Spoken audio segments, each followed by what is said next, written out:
Greetings to book lovers, enthusiasts, and all my supporters.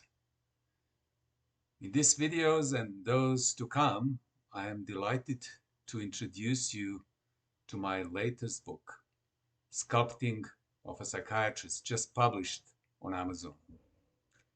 The book is a collection of memoirs spanning over 40 plus years of my career as a psychiatrist. And here it is.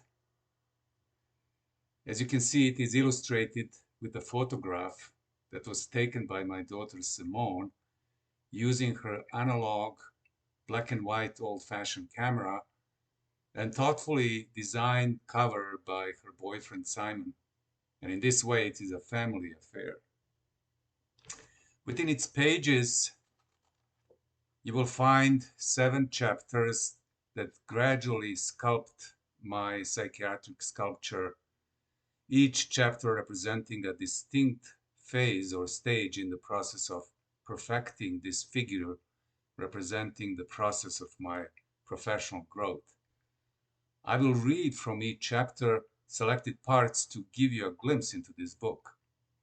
Today, I am going to read you the introduction so that you have a lay of the land and know what to expect in future videos.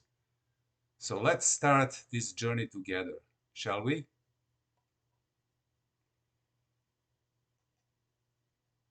So this is introduction into the book. I'm going to take a sip of water to warm my throat. Actually, it was black tea. I was born in Yugoslavia, where I developed deep roots that were pulled out when I immigrated to the United States. In America, I planted fresh shoots and branched out another tree of life. When I think about it now, I realize that in the year 2022, when I'm writing these words at the age of 68, I spent half of my life in one country and the other half in the other. I experienced my lives in Yugoslavia and America as unrelated, almost parallel, not only because of the geographical distance and the inability to visit my old homeland for almost 16 years, but also because of the huge changes that Yugoslavia went through since I left in 1988. The name Yugoslavia disappeared in 2006 after the last remnants of the truncated country, Serbia and Montenegro, had split up.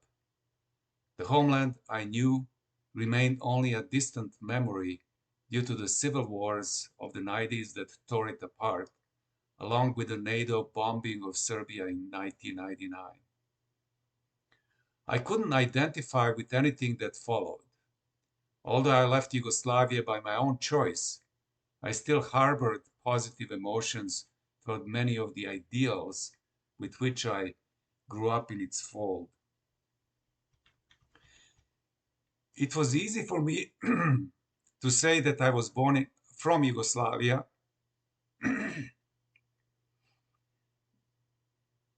It was easy for me to say that I was from Yugoslavia when questioned by those who recognized my foreign accent. When asked, even today, I offer the same answer, usually with the explanation, it doesn't exist anymore, but it was still Yugoslavia when I left in 1988.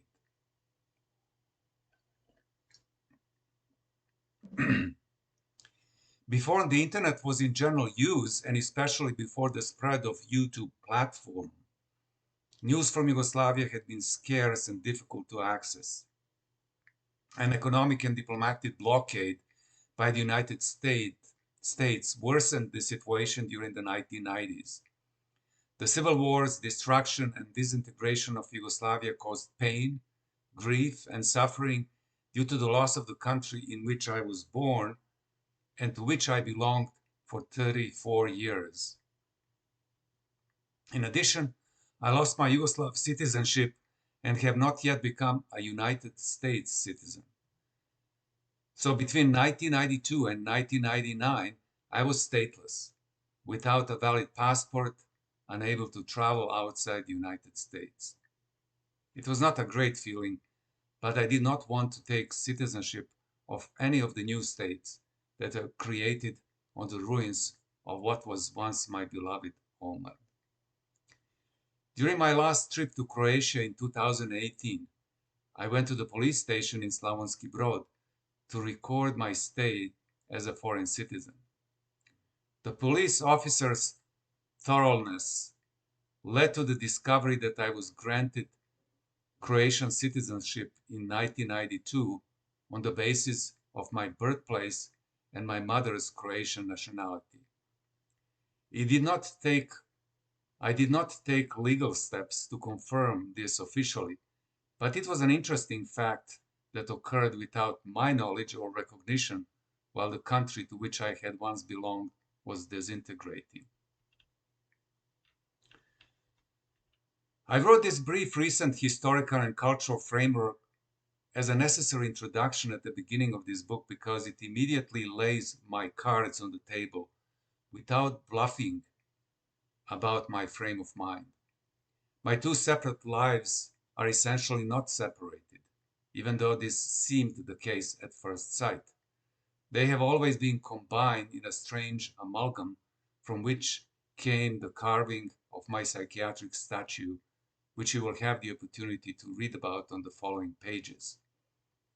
The idea for this book's title first emerged shyly, and then more and more boldly, especially after I remembered the famous sculptor Michelangelo. A long time ago, I read somewhere about how he created his unsurpassed sculptures. He said, "Every block of stone has a statue inside it, and it is the sculptor's task to discover it." Elsewhere, he declared, "I saw the angel in the marble and carved until I set him free." Though somewhat pretentious, I believe that the process of becoming a psychiatrist was a sort of releasing of the angel from the block of stone. In the texts that follow, I will describe this project of shaping my sculpture, but without the sculptor's chisel. I find myself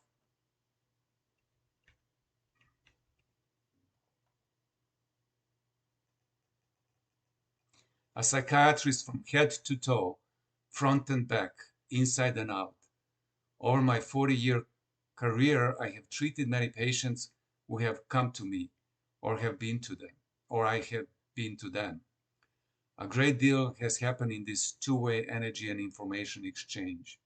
In the best case, something important, something even miraculous, because a relationship based on the intent to provide care has transformative potential for both the donor and the beneficiary.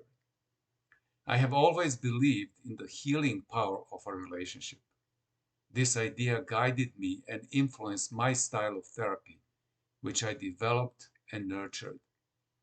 In the unique relationship with the patient, I cultivate positivity because I think people with psychological issues have sufficient criticism and negative people in their lives. I did not want to be added to this list, which was generally lengthy.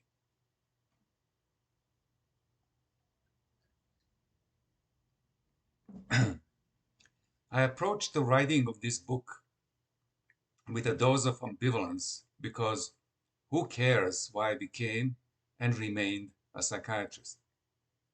But the devil in me was unwilling to give me peace, so I continued, albeit reluctantly, as thoughts of doubt crept in, uninvited and unwanted. Perhaps it is the exercise in narcissism to emphasize your own importance. The negative thought sneaked in. Do you think someone would be interested in your story? Another thought followed. And then I started to tremble visibly. So to reject these heretical thoughts by mimicking the animals that release the accumulated stress in the same way and continue to grazing the grass unencumbered by previous moments that nearly cost them their lives. So I, the human animal, continue to write guided by the principles taken from the Delphic oracle, know thyself, and deepened by Socrates' dictum, only knowledge that comes from within is true knowledge. Reassured by these ancient pearls of wisdom, I choose to pursue this endeavor because I'm writing with the intention to enhance self-awareness in this important domain of my life. I emphasize its relevance in the speech delivered at the end of my psychiatric training. I said, I became convinced that being a psychiatrist is primarily a way of living and not only a way of earning money or gaining a respectable social status. Obviously, I did not forget this thought uttered in 1992. From then until now, my identity and human existence have been carved and shaped by my profession. With this writing, I will try to present this sculpture in a suitable way so that it can be viewed from every angle and aesthetically assessed and evaluated. If I want to be completely honest, I have to say that it is probably impossible to dive into the depths of my mind's warehouse that preserves authentic memories to extract the grain of truth which decided the direction of the life path that I want to illuminate. But that does not mean that the attempt is not worth the effort, because it is a path of discovery for me, even though most likely full of imaginary pieces and conditioned by my current needs. Perhaps it is all fiction, putting things in the right place to satisfy the aged and tired mind that seeks and finds causality and the necessary meaning and purpose. I wonder aloud if this is me, someone who wants to bring together scattered and diverse aspirations and discipline randomness. I cannot deny that my psyche has a desire for strictly controlled trains, to use the name of the famous Czech movie here. As in the film, I claim that life writes novels, so I hope that my writing will take the route of an adventure with interesting twists. Contrary to the saying mentioned above, which ends, but there is no one to read them, my wish for this book is to find readers who have the patience and interest to follow me in the creative act of illumination and contemplation through the written word. Positivity, benevolence, compassion, listening, and creating a space where acceptance is valued and trust is present in abundance reduce the activity of the stressful nervous system and bring about inner peace. This calm gradually becomes the permanent internal state that contributes to the welfare of others and the entire world. I hope this is how you will experience the following texts and draw from them all you need right now. My psychiatric sculpting started by enrolling in medical school and philosophy college the following year, where I began my studies in psychology. Although I decided to study medicine at the age of 11, I had no idea I wanted to become a psychiatrist until I became disillusioned with the teaching method in my first year of medical school 9 years later.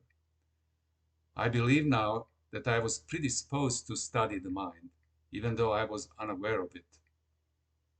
I am a born thinker, a compassionate experiencer of others, and a comforter of those who have demonstrated suffering.